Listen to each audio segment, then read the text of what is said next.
Monsieur le vice-gouverneur de la province du Kasaï oriental, Mesdames et Messieurs les membres du gouvernement provincial, Mesdames et Messieurs les membres du comité provincial de sécurité, Monsieur le maire de Mbujimaï, Mesdames et Messieurs les membres du cabinet du gouverneur, Mesdames et Messieurs les chefs de division provinciale de l'administration publique, Mesdames et Messieurs les directeurs provinciaux des entreprises, sociétés étatiques et para-étatiques, Monsieur le bourgmestre de Dioulou, Mesdames et Messieurs les représentants du corps de la territoriale urbaine et rurale, Mesdames et Messieurs, agents et fonctionnaires de l'État de la province du Kasaï oriental, Mesdames et Messieurs, à vos titres et qualités respectifs, distingués invités.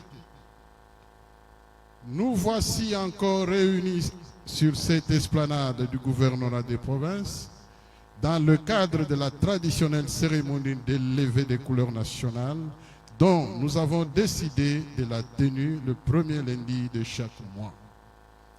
Exceptionnellement, cette cérémonie se tient aujourd'hui, le 13 octobre 2025, pour des raisons évidentes que nul n'ignore, la présence du président de la République dans la province du Kasaï oriental.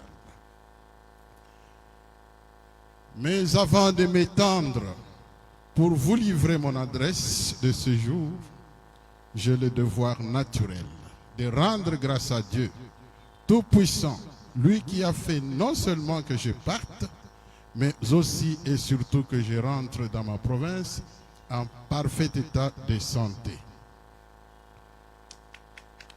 Vous avoir retrouvé vivant, fort et rayonnant de courage et d'enthousiasme est également pour moi un motif de bénédiction.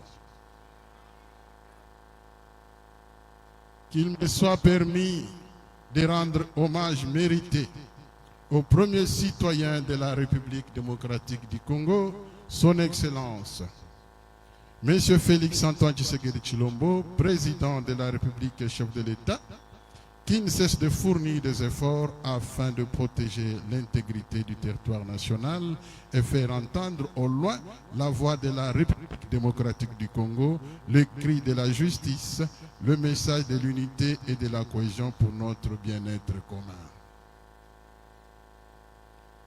C'est ici pour moi le lieu de féliciter et de remercier Monsieur le vice-gouverneur de province et toute l'équipe gouvernementale pour tout le travail abattu durant mon absence. Et dans ce chapitre de remerciements, je rends un hommage appuyé à tous nos élus et plus particulièrement aux honorables députés provinciaux pour leur implication dans la recherche de la transparence dans la gestion de la res publica.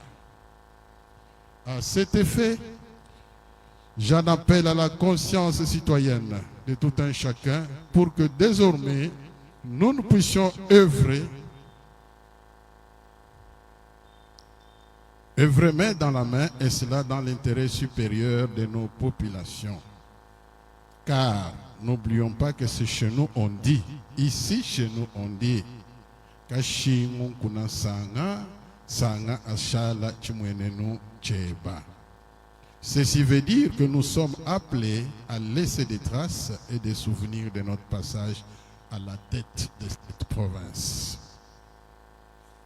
Pour cela, j'ai souscrit déjà au cadre de concertation dont la mise en place a été annoncée par l'honorable président de l'Assemblée provinciale à l'ouverture solennelle de la session du mois de septembre 2025.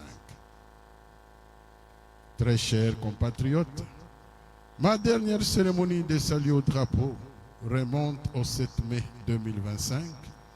Son Excellence, Monsieur le Vice-Premier ministre, ministre de l'Intérieur et Sécurité, m'a autorisé de rentrer dans ma province et reprendre pleinement mes fonctions de gouverneur de province.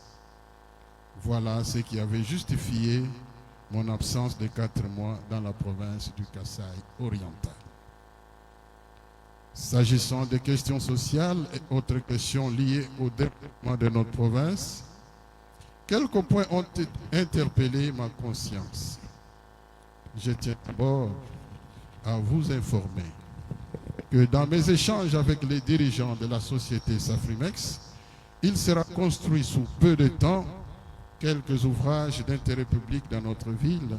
Il s'agit de l'hôpital général de référence Pokolo et celui du gouvernement provincial, l'Institut supérieur pédagogique et l'Institut supérieur des techniques médicales de Mbujimaï, le Collège Saint-Pierre et l'Institut Ignocop, l'Institut GD Mobutu et l'Institut scientifique de Bipemba, l'Institut Moussoumoula. Toutes les 5 maisons communales de la ville de Mbujimaï seront construites ainsi que l'Assemblée provinciale.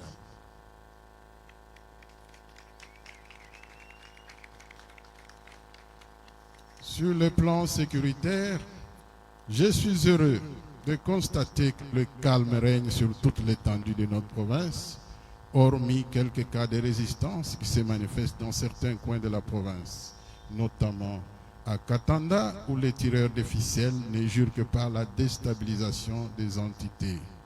Cependant, l'État reste l'État et la force reste à la loi. Car, dans un délai raisonnable, des mesures idoines seront prises pour que le pacte de paix scellé par les différents chefs coutumiers de nos provinces soit respecté dans toutes ses dispositions et que tout celui qui cherchera à violer cette paix retrouvée dans les territoires de Katanda puisse subir la rigueur de la loi. Par ailleurs, en vue de renforcer les dispositifs sécuritaires et d'optimiser le processus d'identification au sein de nos institutions politico-administratives provinciales, de nouvelles mesures seront mises en œuvre désormais. Tout agent de l'État ainsi que l'ensemble du personnel des services du gouvernorat seront tenus de présenter sa carte professionnelle avant de franchir la barrière principale. Cette exigence vise à garantir une identification rigoureuse des personnes autorisées à accéder à l'enceinte du siège des institutions provinciales. Quant au secteur